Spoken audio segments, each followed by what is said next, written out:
Shalom Bapak Ibu Saudara-saudari yang dikasihi dan mengasihi Tuhan.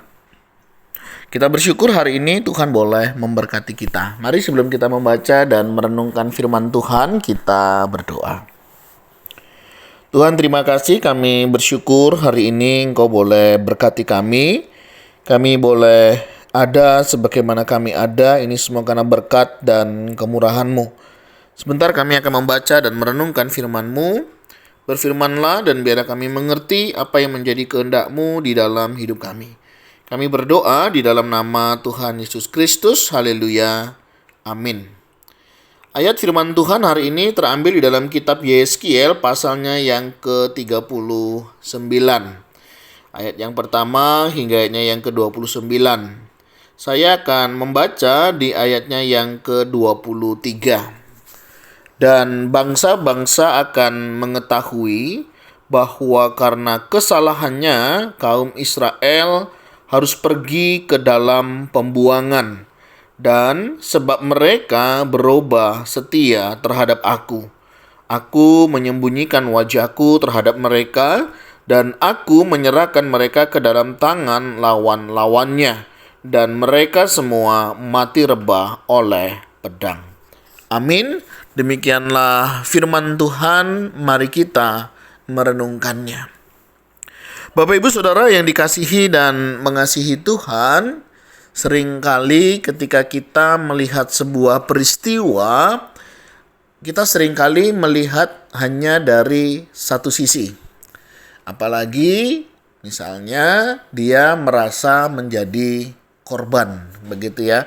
Sangat sering sekali kita jumpai ketika seseorang bercerita, ketika seseorang menceritakan kehidupannya, mereka seringkali memposisikan diri mereka adalah korban. Yang tanpa mereka sadari, ya, ini walaupun tidak semua peristiwa ya, mereka adalah sebenarnya pelaku utamanya. Begitu. Seperti satu kali saya menjumpai seseorang, dia merasa diperlakukan tidak adil ya. Dia diperlakukan sebelah pihak begitu ya. Tapi setelah kita mendengar dari kisah yang lainnya justru berbeda. Justru dialah yang membuat keadaan itu menjadi seperti itu ya. Bahkan orang-orang yang di sekitarnya tidak menyangka kalau dia sampai melakukan hal-hal yang demikian. Nah, Bapak Ibu Saudara, penting sekali ketika kita mendengarkan sebuah informasi, tentunya tidak hanya satu pihak saja. Perlu juga untuk kita menggali informasi yang lain jika memang itu kita butuhkan untuk kita mengetahui kebenarannya. Ya, seperti contohnya dalam bagian firman Tuhan ini. Ya, mungkin banyak orang berpikir Allah kita itu Allah yang kejam, menghukum, ya, membinasakan yang tanpa sebab. Nah, kalau kita melihat misalnya dalam perjalanan bangsa Israel, ayat 23 menekankan, dan bangsa-bangsa akan mengetahui. Apa yang bangsa-bangsa perlu ketahui? Artinya bisa jadi bangsa-bangsa pada saat itu melihat Israel itu menjadi korban akan kemurkaan Allah, begitu ya. Yang seolah-olah Allah itu kejam, Allah itu menghukum bangsa Israel tanpa sebab. Dan kalau kita melihat misalnya, dan bangsa-bangsa akan mengetahui bahwa karena kesalahannya lah kaum Israel harus pergi ke dalam pembuangan. Artinya Bapak Ibu Saudara, Israel pergi ke pembuangan bukan semata-mata karena kekejaman Allah, tetapi karena kesalahan dia sendirilah yang harus menanggungnya. Kesalahan apakah itu? Yaitu sebab mereka berubah setia terhadap aku. Bapak Ibu Saudara, mungkin ada banyak orang berpikir Allah kita itu Allah yang kejam, membuang bangsanya yang dicintainya katanya. Kalau memang dicintainya, kenapa harus dibuang? Kenapa harus dibiarkan seperti itu? Bukankah seringkali kita juga menjumpai hal-hal yang demikian? Ketika seseorang yang dimarahin, seseorang yang harus mendapatkan sanksi, seolah-olah pimpinan atau keluarganya kejam terhadap dia. Padahal itu adalah konsekuensi atau harga yang memang harus dibayar oleh orang tersebut karena dia melakukan, apakah itu pelanggaran, apakah itu sebuah kesalahan. Dan ketika kita melihat dari luar, kejam sekali mereka. Nah, Bapak Ibu Saudara, di sini perlunya keseimbangan. Di sini perlunya kita memahami konteksnya, sehingga kita tidak salah menilai dan kita menganggap orang itu kejam, yang padahal hal itu terjadi karena orang tersebut yang sebenarnya melakukannya. Mari Bapak Ibu Saudara belajar dalam menggali informasi, menerima informasi dengan seimbang. Tidak hanya sepihak saja seolah-olah korbannya seperti itu. Seperti di media sosial hari ini antara Israel dan Palestina. Ya, kubu Palestina merasa mereka adalah korban. Mereka seolah-olah yang teraniaya, begitu ya. Padahal kenyataannya kita tahu sendiri bagaimana mereka melakukan serangan-serangan itu. Tetapi media ya meliputnya seolah-olah Palestina lah yang menjadi korbannya. Padahal tanpa disadari mereka adalah pelakunya.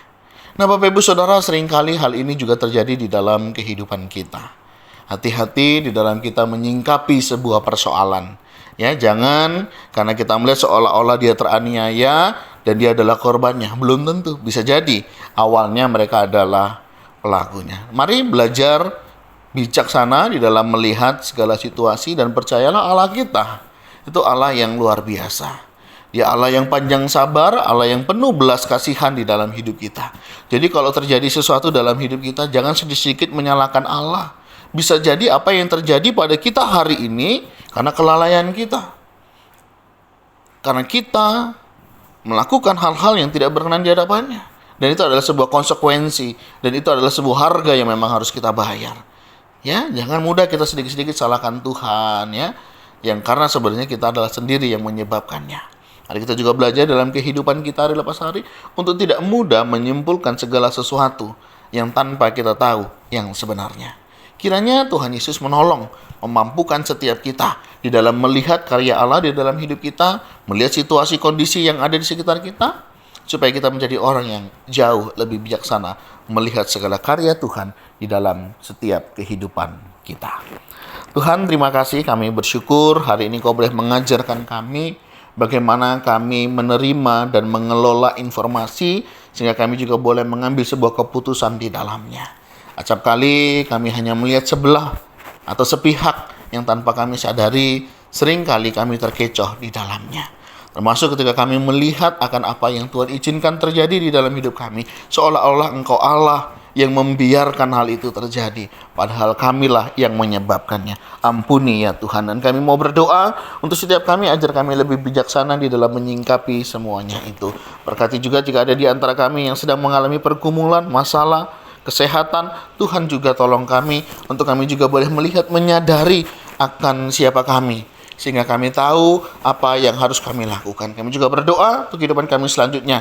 Kiranya Engkau menolong dan memampukan kami bisa melaluinya. Kami berdoa ya Tuhan di dalam nama Tuhan Yesus Kristus. Haleluya. Amin. Bapak Ibu Saudara, demikianlah renungan kita hari ini. Kiranya Tuhan Yesus memberkati kita sekalian. Shalom.